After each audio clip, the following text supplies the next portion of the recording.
Hello student, हमने FR/SR के halogenation portion को पिछले वीडियो में कंप्लीट कर लिया था, जिसमें फ्लोरीनेशन, क्लोरीनेशन, ब्रोमोनेशन और आयोडोनेशन।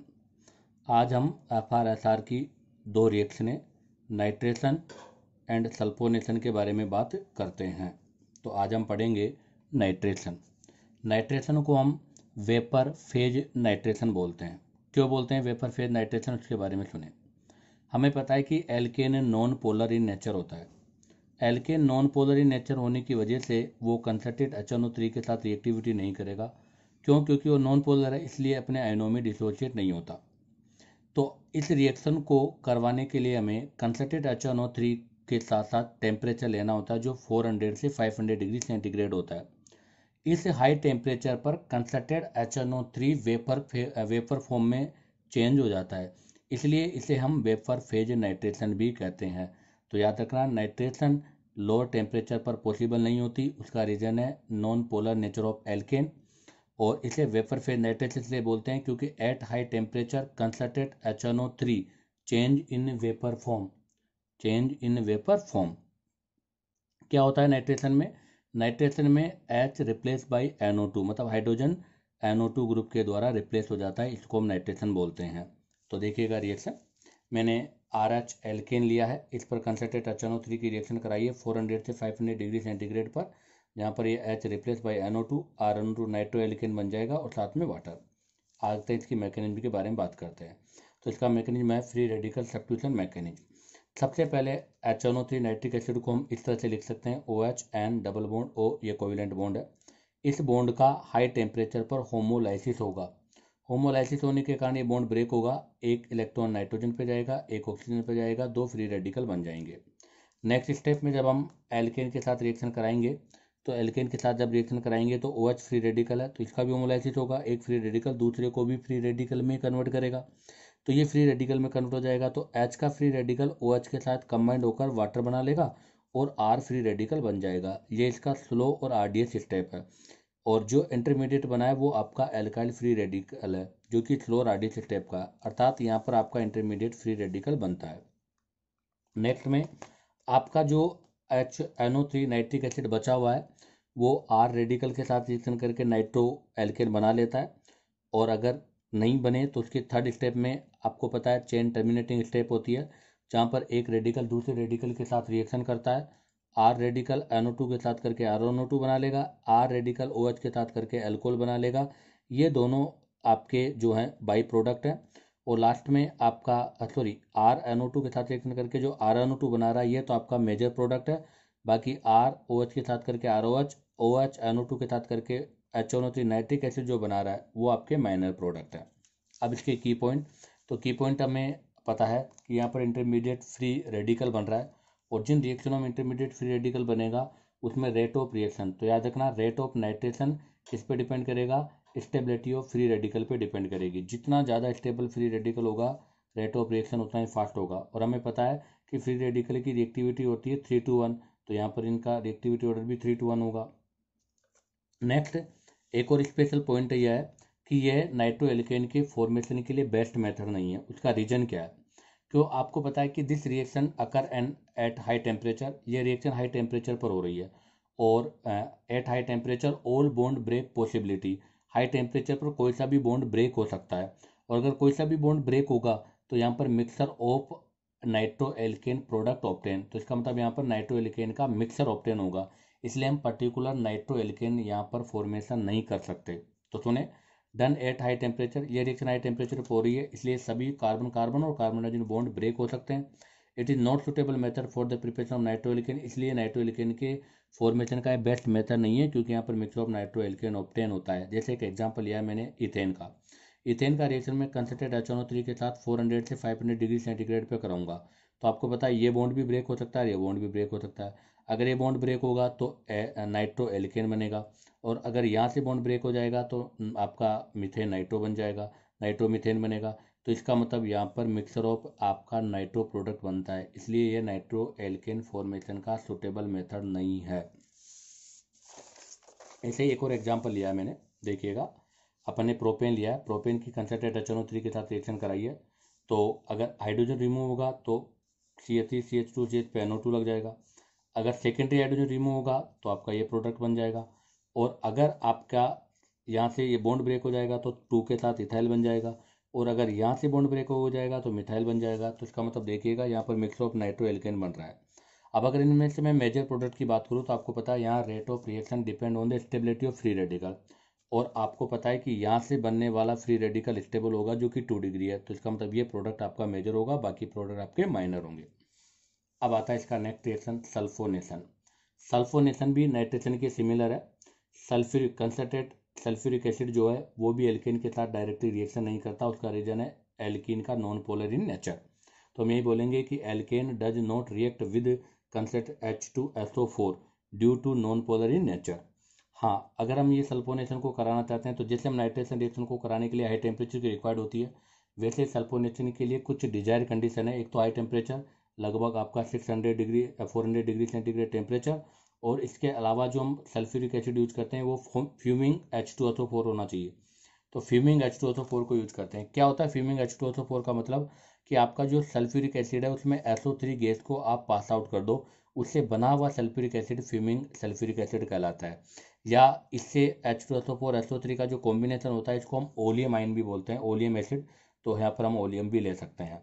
क्या मैकेनिज्म है? वही मैकेनिज्म है कि H जो है वो SO3H ग्रुप के द्वारा रिप्लेस होगा। यही आपका क्या कहलाता है? सल्फोनेशन। मैकेनिज्म वही सिमिलर मैकेनिज्म है। पहला FrSR है, सबसे पहला सल्फोनिक एसिड है, इसको हीट करेंगे तो यहाँ से इसका होमो क्लीवेज होगा। होमो क्लीवेज होगा तो OH माइनस और आपका ये सल्फेट ग्रुप बन जाएगा।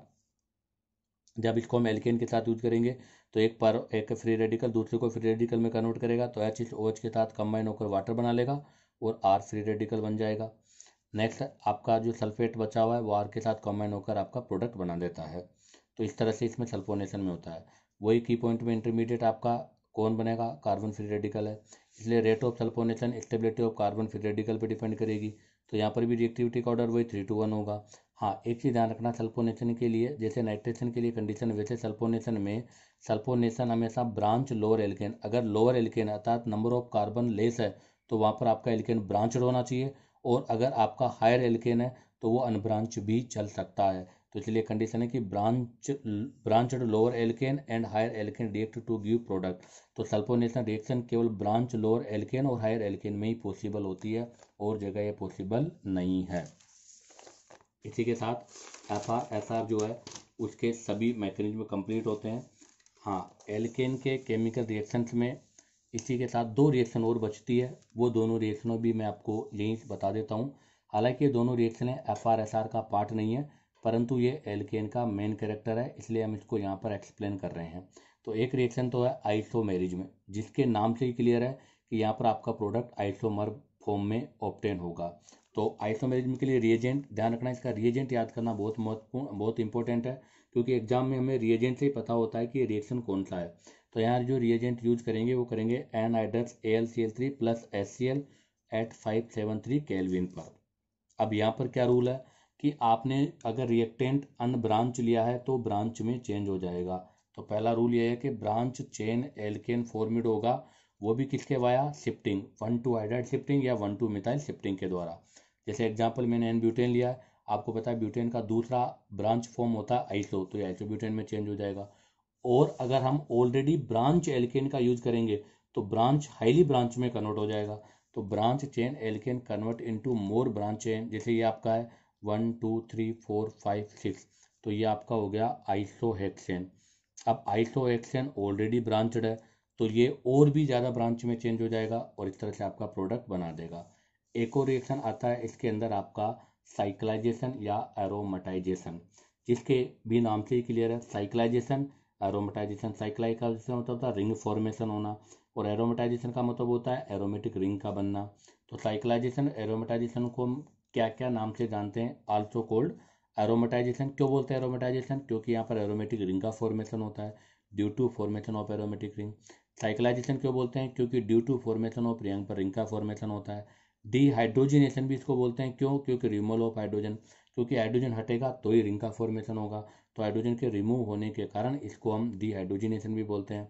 अगला, इसको हम कैटालाइटिक रिफॉर्मिंग भी बोलते हैं, क्योंकि कैटालिस्ट की प्रेजेंस में एक नए कंपाउंड का फॉर्मेशन होता है, इसलिए इसको हम हाइड्रोफॉर्मिंग भी बोलते हैं।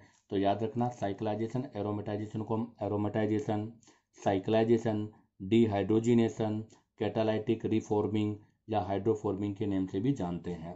अब आती है बात इसमें कौन कौन से रिएजेंट हम यूज करेंगे। तो साइक्लिक या एरोमेटाइजेशन के लिए जो रिएजेंट यूज किए जाते हैं वो Al2O3 एल्यूमिना, और इस एल्यूमिना के साथ में ट्रांसिजन मेटल्स, ट्रांसिजन एलिमेंट के oxide, oxide of molybdenum, vanadium और क्रोमियम, और वो भी 500 डिग्री सेंटीग्रेड पर। अर्थात Al2O3 के Cr2O3, Al2O3 के साथ V2O5 वेनेडियम पेंटाऑक्साइड, और Al2O3 के साथ MO2O3 मोलिब्डेनम ऑक्साइड। और इसकी जो सेकंड स्टेप है उसके लिए हम सल्फर, सेलूरियम, टेलूरियम, पैलेडियम एट 600। आप चाहो तो इस सल्फर, सेलूरियम, पैलेडियम, पीटी के स्थान पर एल्यूमिनियम, मतलब आपका जो Al2O3 और Cr2O3 को भी यूज कर सकते हैं। ये रिएक्शन 2 स्टेप्स में होती है। पहला स्टेप साइक्लाइजेशन, दूसरा स्टेप एरोमेटाइजेशन। अर्थात पहले स्टेप में पहले साइक्लिक रिंग बनेगी और उसके बाद साइक्लिक रिंग आपके एरोमेटिक रिंग में कन्वर्ट होती है। तो देखिएगा इसके एग्जाम्पल। हाँ, दूसरी बात कंडीशन यह है कि हमें पता है कि साइक्लिक रिंग जो बनती है, तो साइक्लिक रिंग की स्टेबिलिटी 6 कार्बन से स्टार्ट होती है। हमें पता है 3, 4, 5 मेंबर साइक्लिक रिंग जो होती है उसकी स्टेबिलिटी नहीं होती, और साइक्लिक रिंग की स्टेबिलिटी के लिए एटलीस्ट नंबर ऑफ कार्बन 6 होने चाहिए। तो इसका मतलब ये हुआ कि यहाँ पर हम जो भी एल्केन लेंगे वो अनब्रांचड होनी चाहिए और उसमें नंबर ऑफ कार्बन 6 से ज़्यादा होने चाहिए। तो unbranch higher alkane which contain number of carbon from 6 to 10। अर्थात इस रिएक्शन को शो करने के लिए जो भी हम एल्केन यूज करेंगे वो अनब्रांचड होनी चाहिए, क्योंकि ब्रांच में ये पॉसिबल नहीं है, साइक्लाइजेशन नहीं होगा क्योंकि रिपल्सन हो जाएगा। तो अनब्रांचड होनी चाहिए, उसमें भी नंबर ऑफ कार्बन जो है वो 6 से 10 होने चाहिए, क्योंकि 6 से लेस कार्बन की रिंग स्टेबल नहीं होती। तो पहला एग्जाम्पल लिया मैंने NHN। अब NHN का रिएक्शन Al2O3 Cr2O3 के साथ 500 पर, और सेकेंड स्टेप में सल्फर, सेलूरियम, PD लेंगे। तो देखिएगा पहला स्टेप में यहाँ पर साइक्लाइजेशन होगा जिसमें आपका ये H2 बाहर चला जाएगा, और H2 के बाहर जाने के कारण इसको तो हम डिहाइड्रोजनेशन बोल रहे हैं। तो पहला स्टेप साइक्लाइजेशन है जो Al2O3 V2O5 के साथ 500 पर होगा, H2 बाहर हो जाएगा तो रिंग फॉर्मेशन हो जाएगा जो कि साइक्लोहेक्सेन का फॉर्मेशन होगा। सेकंड स्टेप एरोमेटाइजेशन है, एक H2 यहाँ से, एक H2 यहाँ से, एक H यहाँ से, 3 हाइड्रोजन मोलिक्यूल निकलेगा जिससे आपका बेंजीन रिंग बन जाएगी, इसलिए इसको हम एरोमेटाइजेशन कहते हैं। ऐसा एक एग्जाम्पल लिया मैंने NF10 का।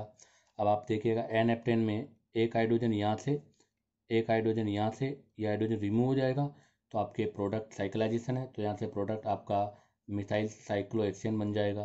तो ये आपका प्रोडक्ट हो गया मिथाइल साइक्लोहेक्सेन। अब मिथाइल जो साइक्लोहेक्सेन बना है उसका एरोमेटाइजेशन करेंगे तो टोलून बन जाएगा। ऐसे एक एग्जाम्पल लिया N-ऑक्टेन का। N-ऑक्टेन का लेंगे तो इथाइल साइक्लोहेक्सेन बनेगा और उसे आपका प्रोडक्ट बनाएंगे तो इथाइल बेंजीन बनेगा। इसी के साथ FR-SR भी कंप्लीट होता है और केमिकल प्रॉपर्टीज ऑफ एल्कीन भी कंप्लीट होती है। उम्मीद करता हूँ शायद आपको ये टॉपिक क्लियर हुआ। हम आगे के वीडियो में आगे के टॉपिक की बात करेंगे।